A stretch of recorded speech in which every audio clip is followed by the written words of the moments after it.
Rectificar es de sabios, es el tema de lo que yo quiero compartir hoy y creo que Dios ha puesto en mi corazón. Y sabéis que estamos tocando el libro de Josué. De alguna manera Dios creo que nos ha sido claro en que en el libro de Josué tenemos directrices claras para conquistar aquello que es la voluntad de Dios para nosotros, como individuos y como iglesia, como colectivo.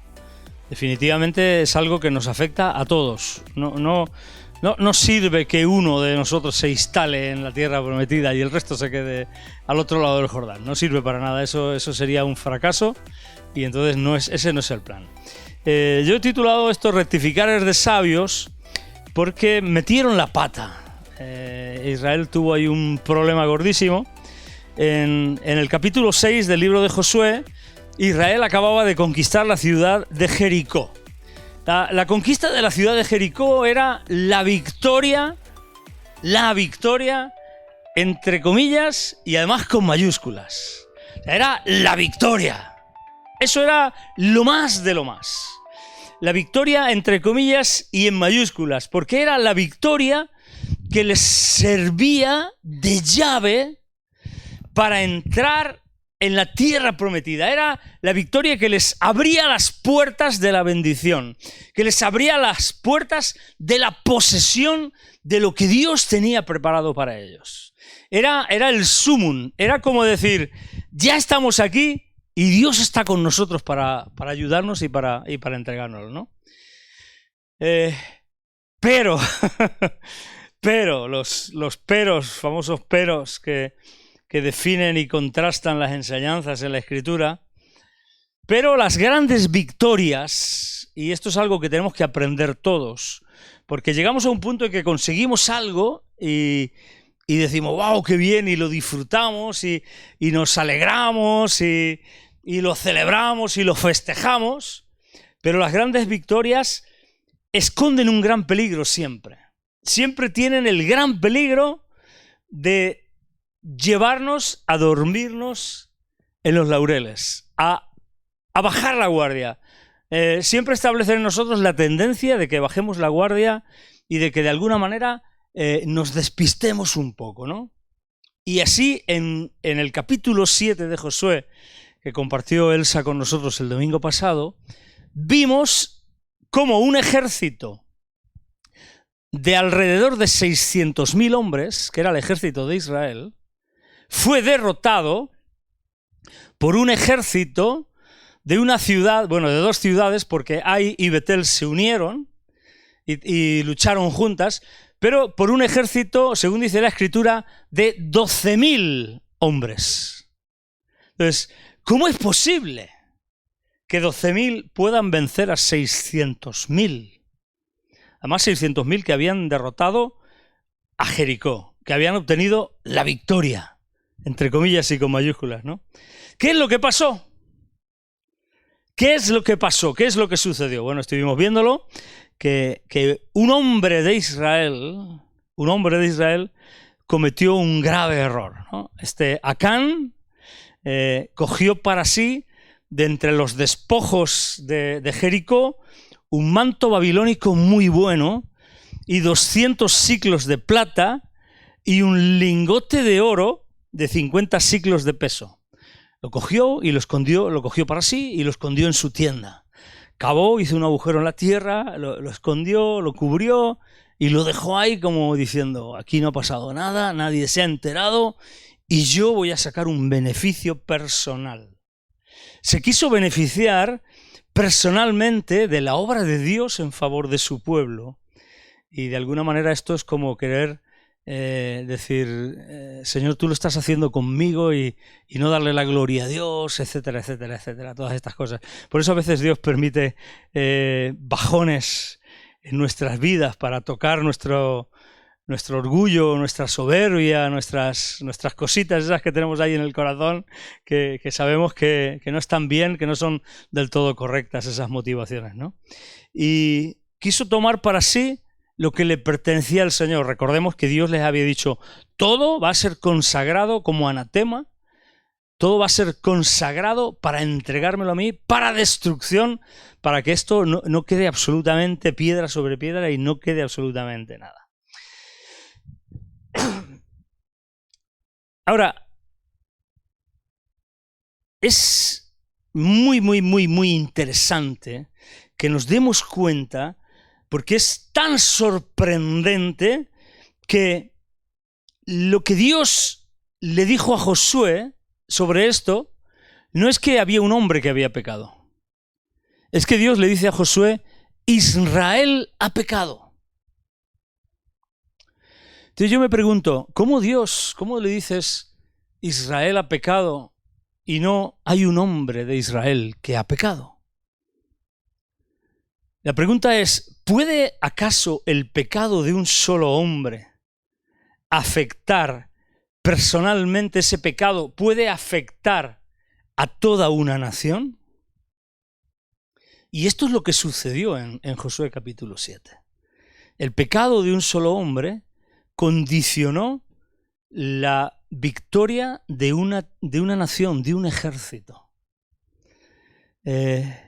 Entonces yo creo que no tenemos que seguir adelante, creo que no tenemos que avanzar, que no deberíamos de avanzar, sin que dejemos bien claro la responsabilidad individual de cada uno de nosotros.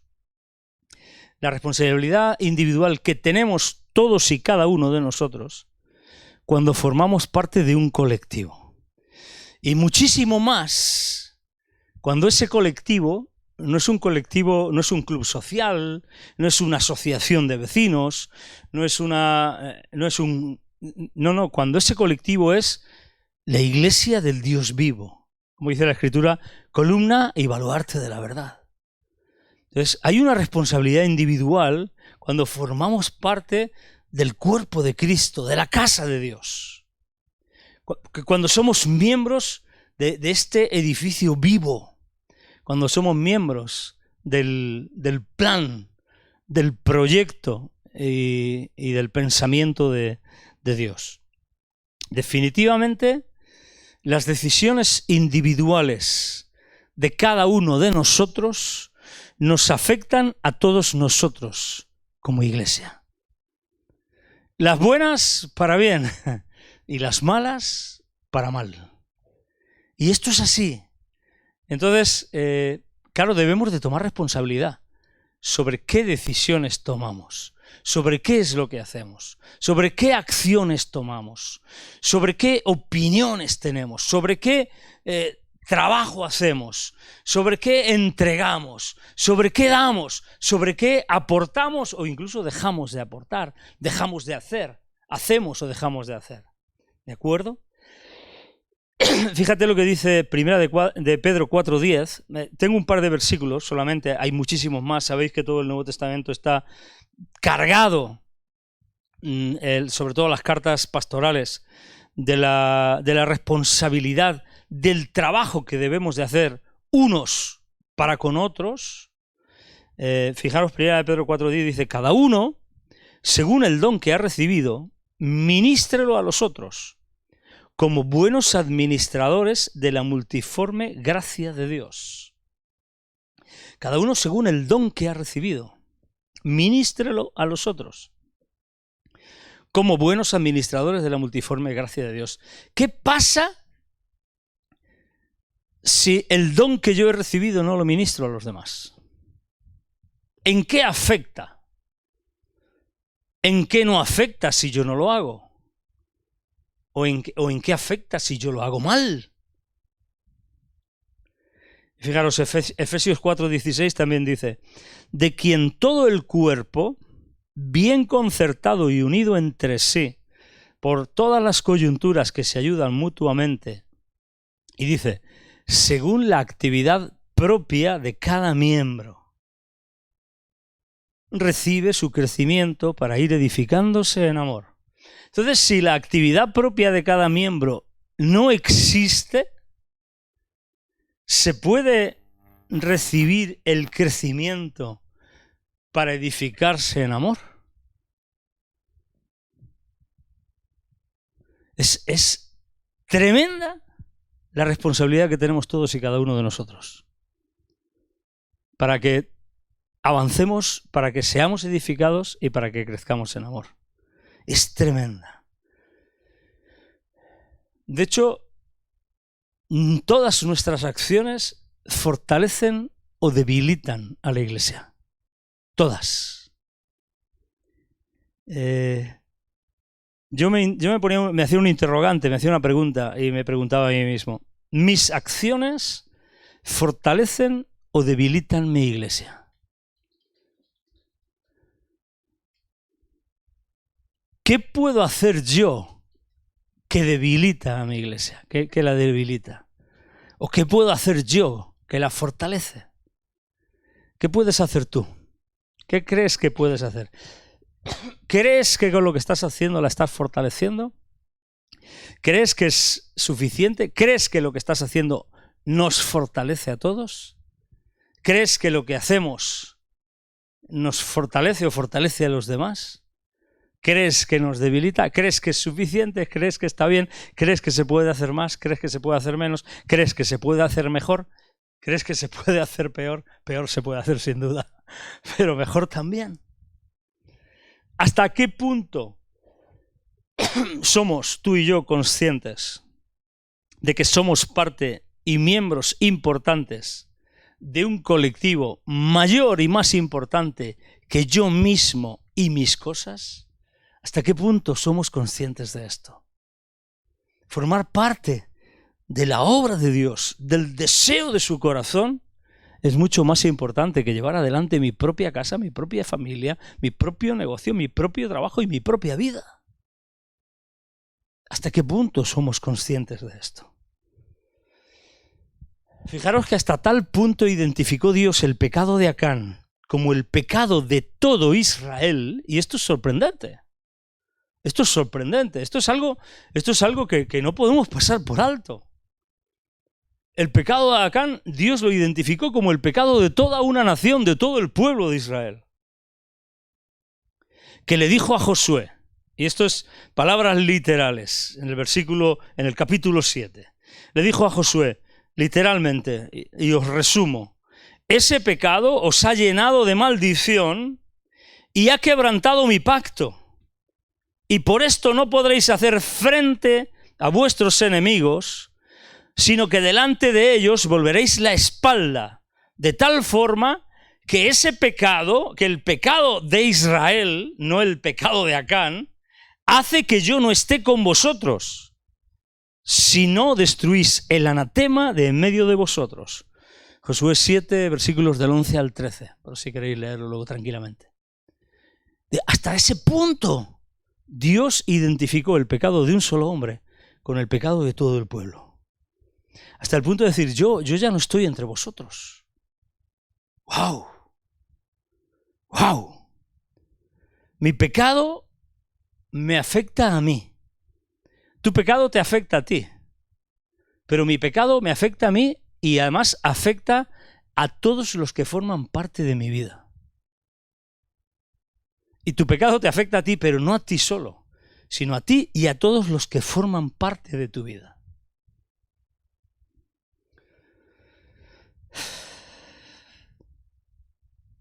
El pecado debilita mi vida y me deja expuesto ante mis enemigos. Y esto es tremendamente fuerte, porque luego decimos, ¿por qué las cosas me salen mal?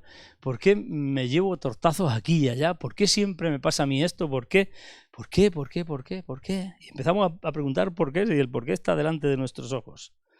Elsa compartía el domingo pasado una de las frases con las que resumió el tema y dijo, la victoria viene por estar consagrados a Dios y el pecado estorba el respaldo de Dios para el éxito. Y es tremendamente cierto eso. La victoria viene por estar consagrados a Dios, por estar en perfecta sintonía con Él, por estar santificados, por estar apartados para Él, por estar en esa comunión, en esa unidad con Él. Y el pecado estorba el respaldo de Dios, porque el pecado aleja a Dios. Y estorba el respaldo de Dios para conseguir el éxito, para la victoria.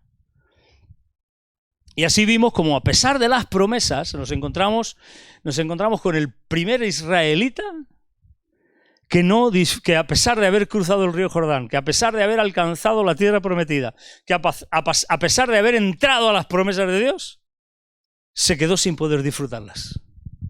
Acán. Y por causa de su pecado, toda su familia. Y por causa de su pecado, todo Israel, un poco más, y son derrotados. Y porque rectificar es de sabios, y Josué rectificó. Y rectificaron todos. Pero nos encontramos así con el primer israelita, con el primer hombre que a pesar de las promesas de Dios, a pesar de los planes de Dios, a pesar de los pensamientos y propósitos de Dios, a pesar de que Jehová cumplirá su propósito en mí, como dice el Salmo 138:8, a pesar de Filipenses 1:6, estando persuadido de esto, que el que comenzó en vosotros la buena obra la perfeccionará hasta el día de Jesucristo, a pesar de Romanos 8:38, y sabemos que a los que aman a Dios todas las cosas les ayudan a bien, esto es, a los que conforme a su propósito son llamados, a pesar de todas las promesas de Dios, Acán perdió su vida, perdió la posibilidad de disfrutar el propósito de Dios. Nos encontramos con el primer hombre del pueblo de Israel que no vivió para disfrutar y contar las bendiciones de Dios. Lo tenía todo para tenerlas, pero lo perdió todo por su desobediencia.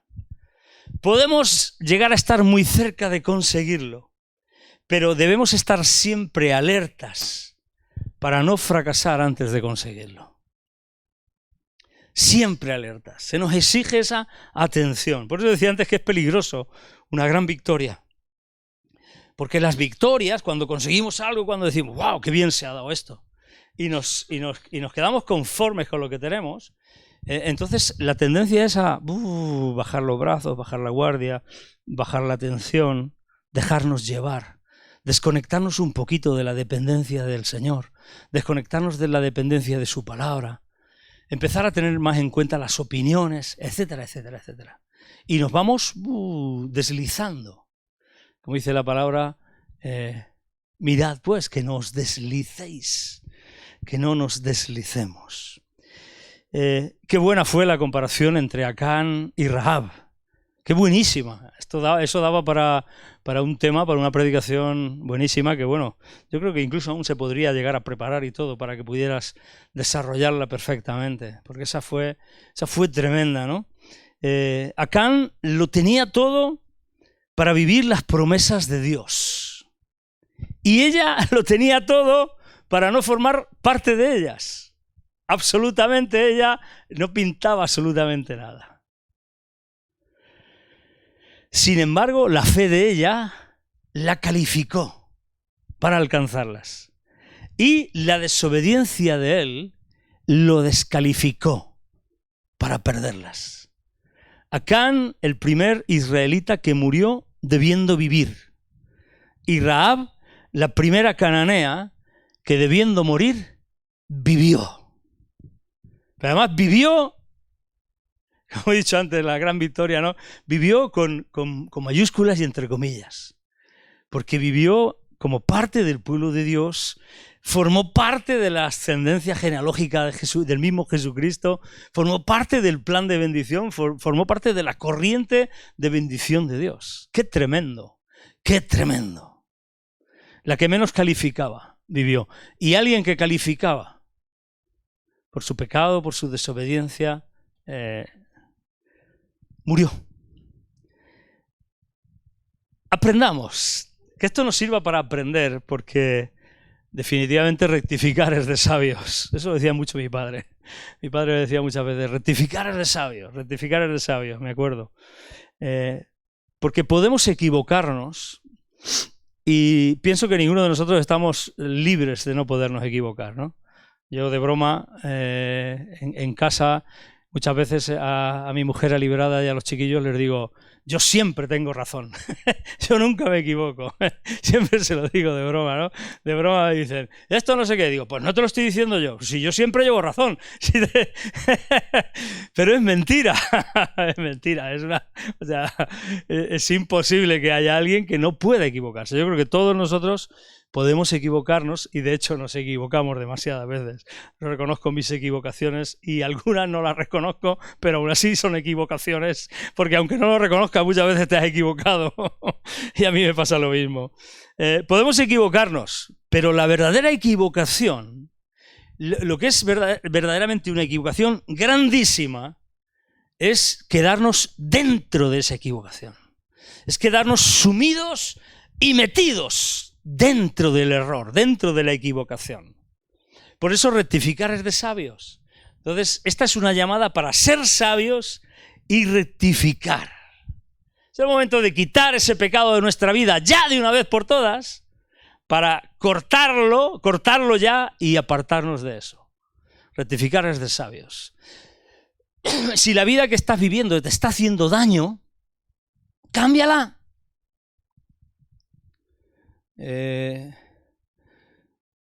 Estamos haciendo algunos ajustes porque hemos detectado que cuando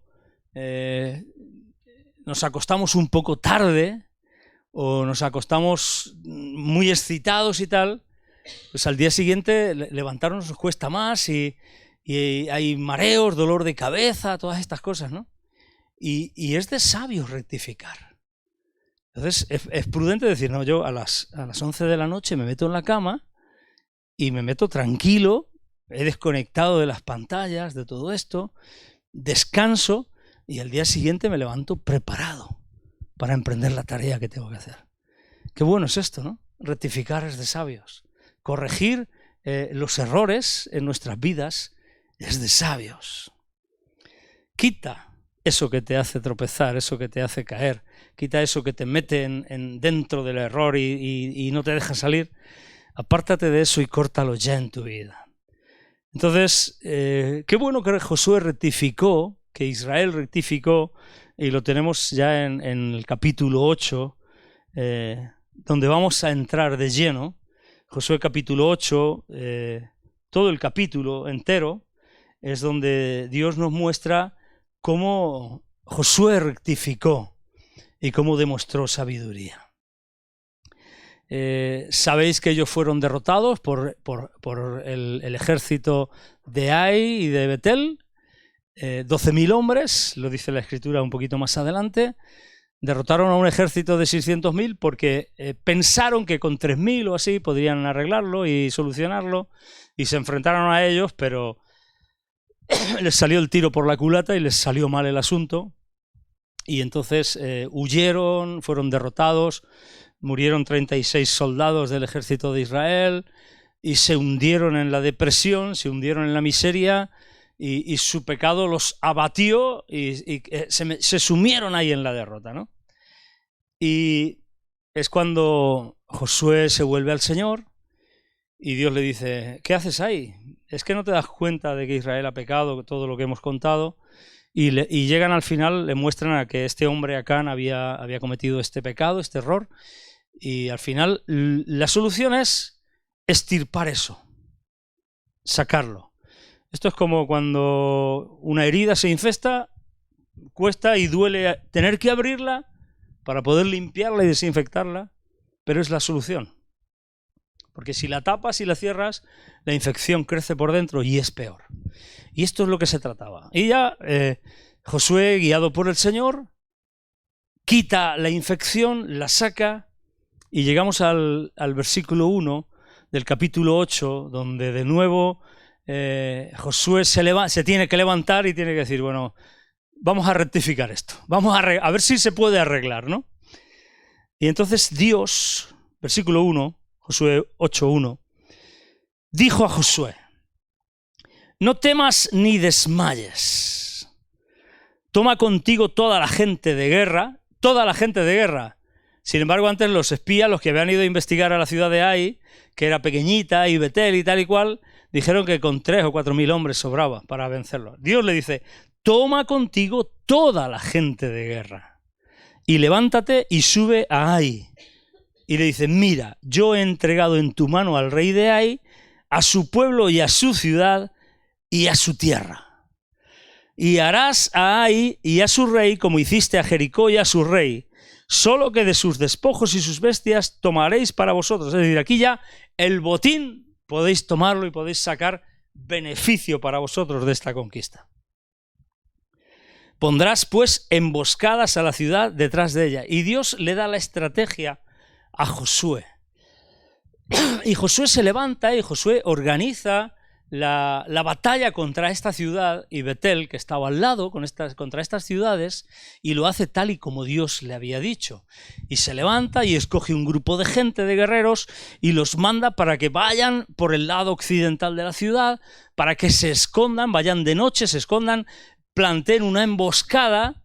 Y entonces Josué dice, y nosotros nos vamos a levantar como hicisteis vosotros antes, vamos a ir contra Ai y vamos a fingir que ellos pueden más que nosotros, nos vamos a fingir derrotados, vamos a salir huyendo, ellos nos van a perseguir, van a pensar que de nuevo nos han ganado, nos van a perseguir, y entonces vosotros los que estáis emboscados os vais a levantar, vais a entrar a la ciudad, le vais a pegar fuego, y cuando la ciudad esté ardiendo, que suba el humo de ella hasta el cielo, entonces nosotros nos vamos a volver sobre ellos, los vamos a conquistar, vamos a acabar con ellos y vamos a cumplir la conquista de esta ciudad tal y como Dios ha dicho. Esto es lo que sucede, esto es lo que Josué hace, y esta es la forma en que derrotan a Ai y a Betel y conquistan esas dos ciudades. Cosas interesantes, cosas que yo quiero reseñar y resaltar sobre este capítulo y sobre esta forma de rectificar de Josué. El primer versículo que hemos leído, Dios le dice, no temas ni desmayes. No temas ni desmayes.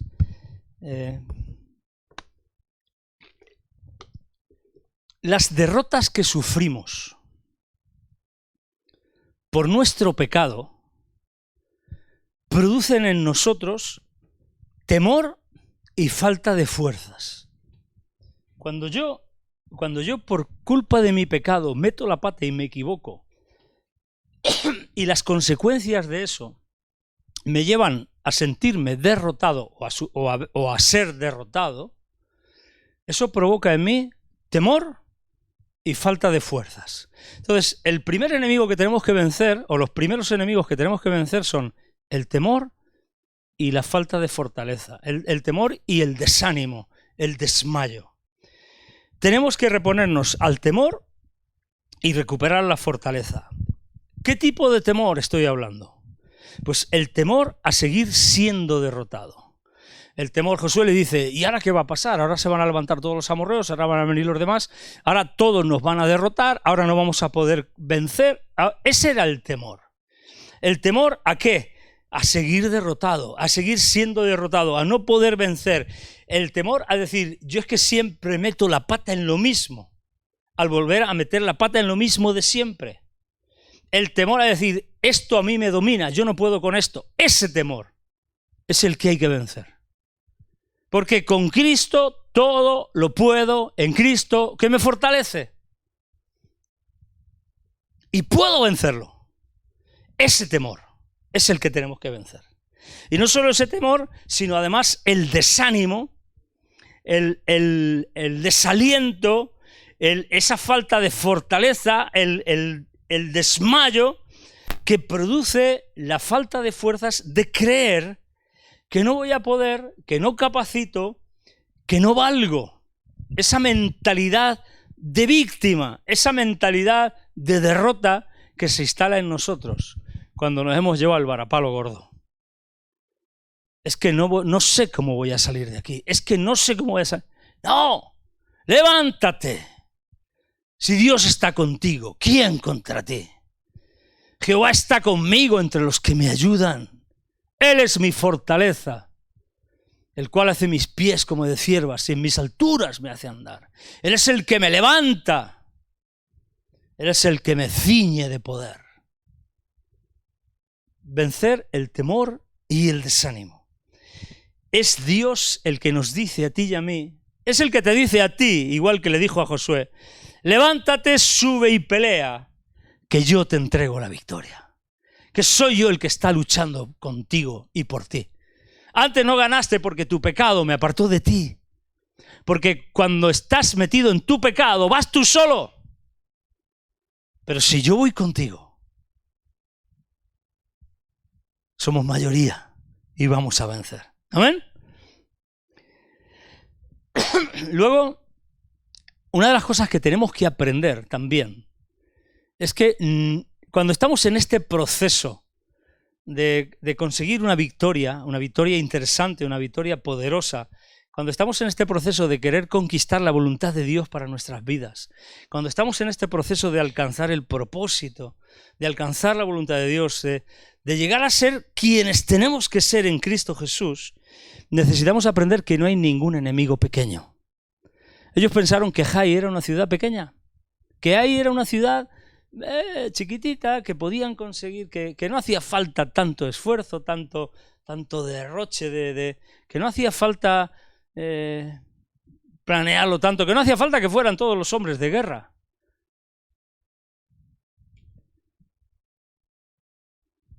De hecho, dieron por hecho que Hai era o sería fácilmente conquistable, con muy poquitos hombres y con muy poquito esfuerzo.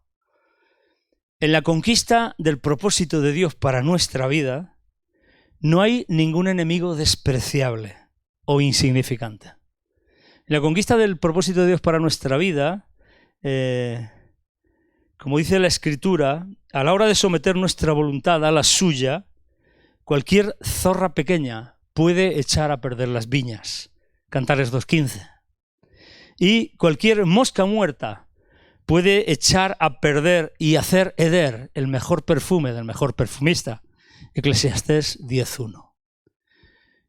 En esta faena, en este trabajo, en esta labor de querer ser quienes tenemos que ser para Cristo y en Cristo Jesús, no hay nada pequeño.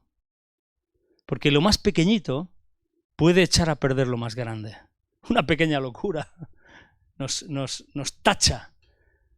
Un pequeño error acaba con nuestra integridad, con nuestra reputación. Un pequeño fallo nos hace pasar como locos, ¿no? Como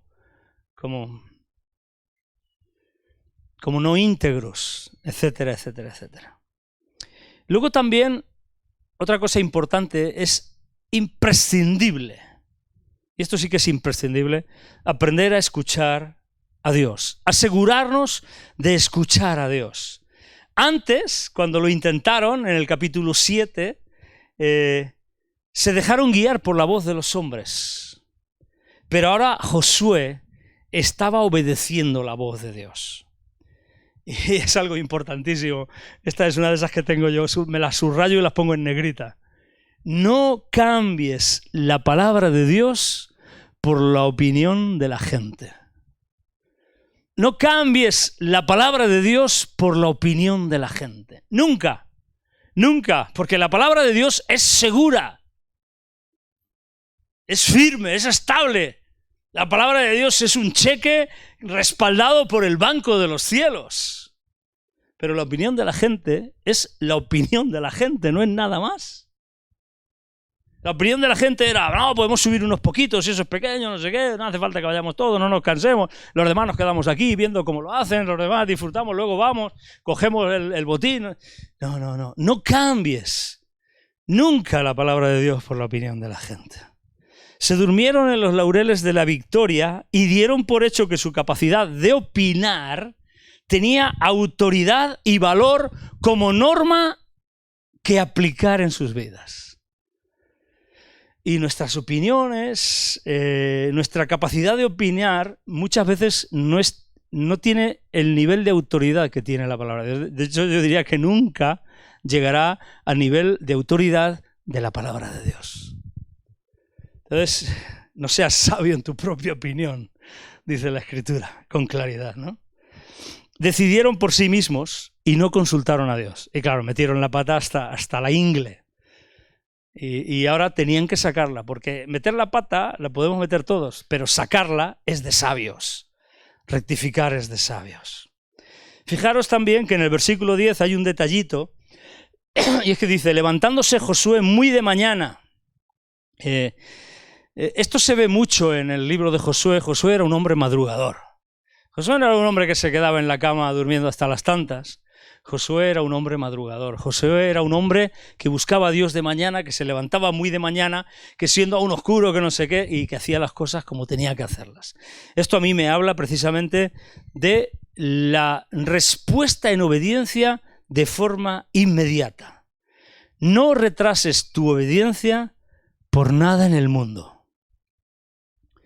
No retrases tu obediencia por nada en el mundo. Si Dios te está diciendo A, no, pero es que me tengo que esperar. Si Dios te dice A, tú corre a. Corre a. Hazlo. Lo que Dios te esté diciendo, exigiendo, levántate muy de mañana. Es decir, ponte en marcha cuanto antes. No retrases. Si Dios te está diciendo, prepárate para esto, ya. Inscríbete ya. Si Dios te está diciendo, tienes que aprender mi palabra, métete ya a leer la Biblia. A tope.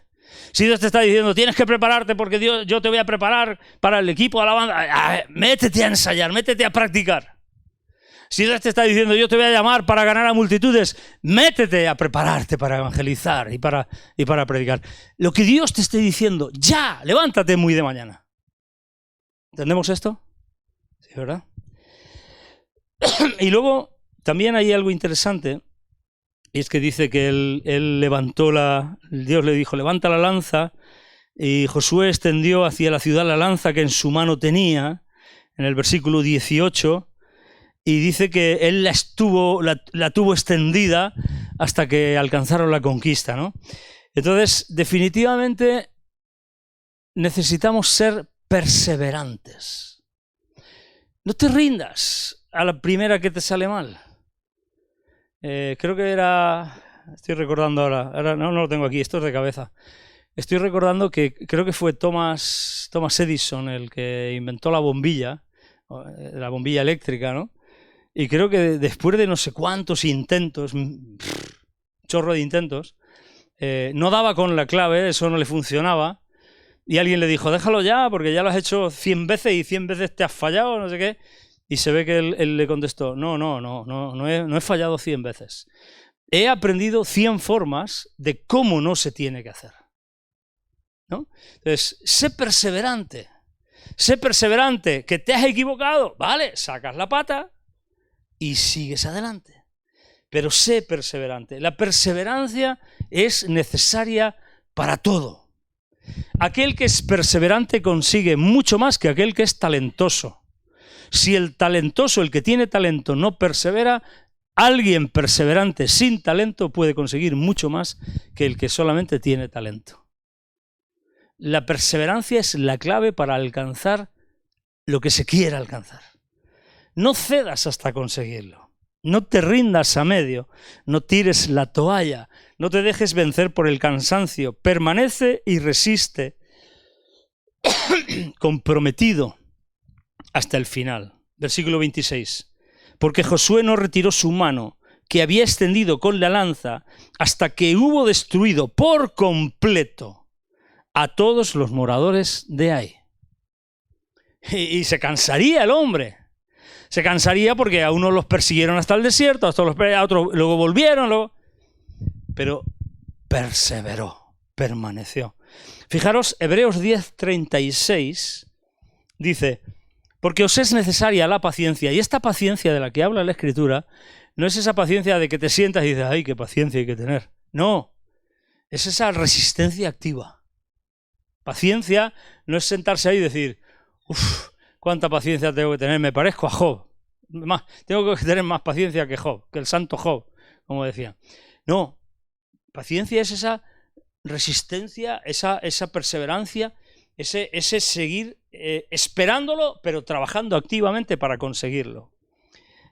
Porque es necesaria la paciencia para que, habiendo hecho la voluntad de Dios, obtengáis la promesa.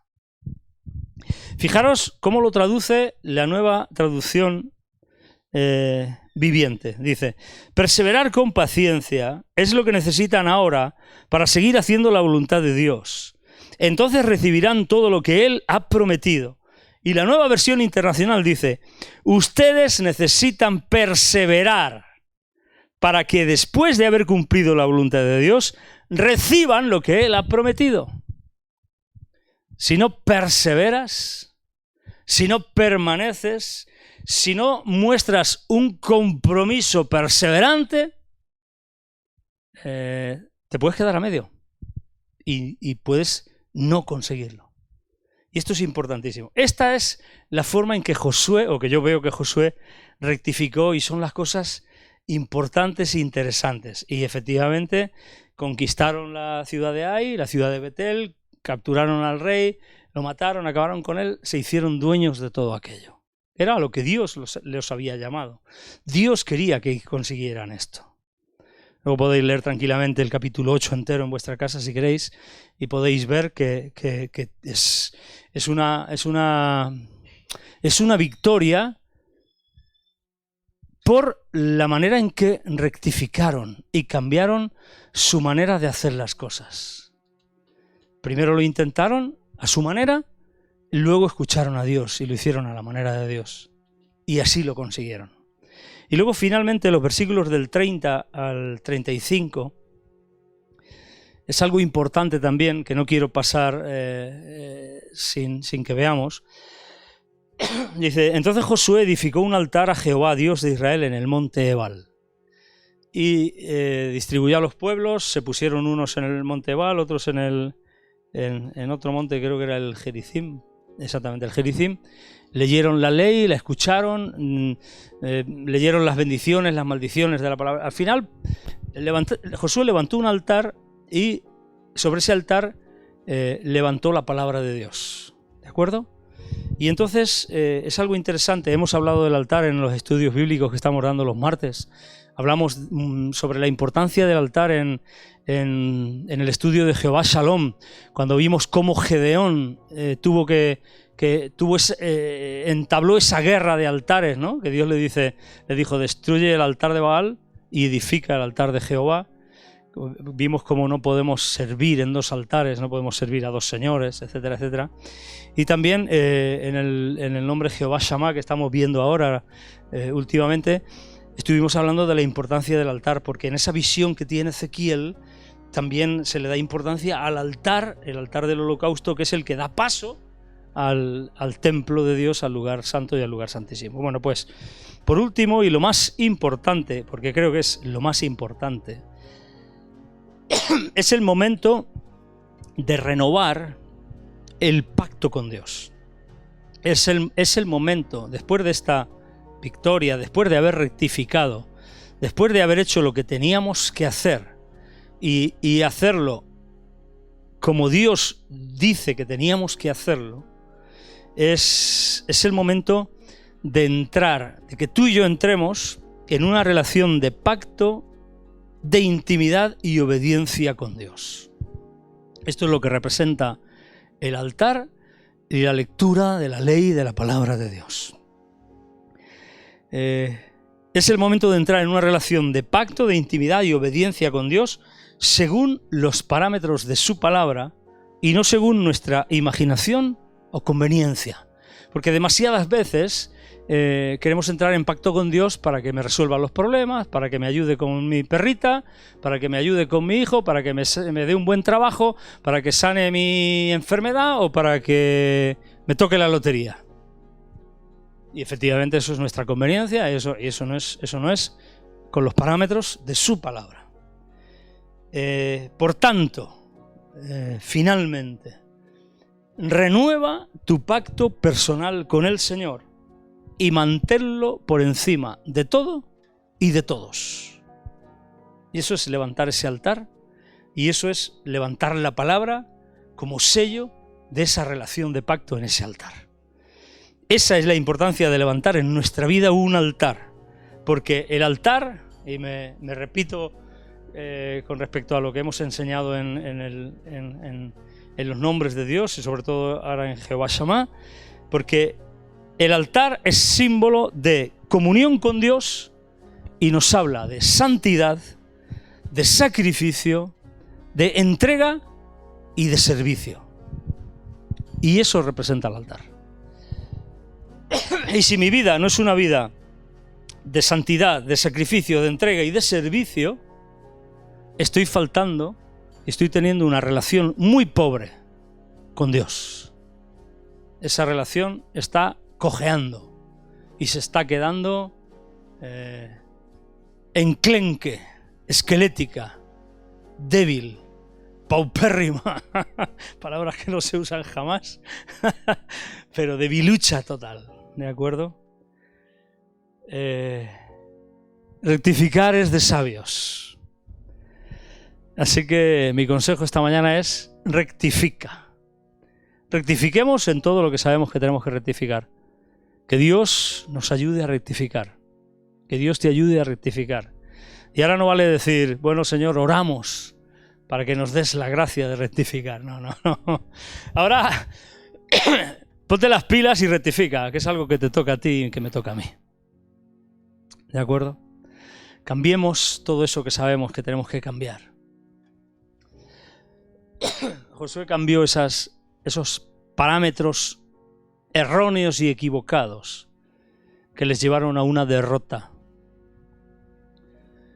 Fijaros la proporción de la derrota, ¿no? Un ejército de 600.000 hombres frente a 12.000. Y el fracaso y lo que podía haber sido estrepitoso.